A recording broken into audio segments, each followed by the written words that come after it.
অন্ধকারে ভরা সেই ছোট্ট ঘরে বসে করুণা দিনের পর দিন একটাই স্বপ্ন দেখত, নিজের একটা নতুন ক্যামেরা থাকবে। চোখে ঘুম আসতো না, কানে বারবার বাজতো ক্যামেরার শাটারের কল্পিত আওয়াজ। পকেট থেকে টাকা ফুরিয়ে যেতেও সে থামেনি।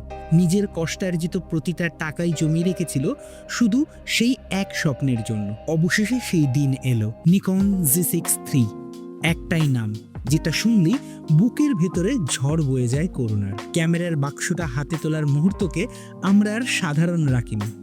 এই যে ফটোগ্রাফিক স্টোর সাজানো হলো রঙিন বেলুনে, আলোয় আলোকিত হয়ে উঠল পুরো দোকানটা। কেক কাটা হলো, হাসি আনন্দে ভরে উঠল চারপাশ। নিকনের অফিসিয়াল টিম এসে করুণার হাতে যখন ক্যামেরাটা তুলে দিল, আহ, ওর চোখের সেই ঝিলিক, সেই আনন্দের অশ্রু, সেটা বলে বোঝানো যাবে না। আমি আর পাভেল, আমরা দুজন মিলে ওর আনন্দ ভাগ করে নিলাম। হেসে খেলে ছবি তুলে ভিডিও করে মনে হচ্ছিল আজকের দিনটা যেন এক উৎসবের।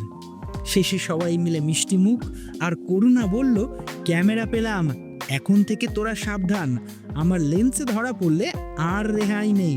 এবার কিন্তু তাহলেও তোরাও ভাইরাল। আর আমরা সবাই একসাথে হেসে উঠলাম। তোমরা যারা অনেক কষ্ট করছো ক্যামেরা কেনার জন্য, তোমাদের ইচ্ছাটাও পূরণ হোক, এইটাই আমি চাইবো।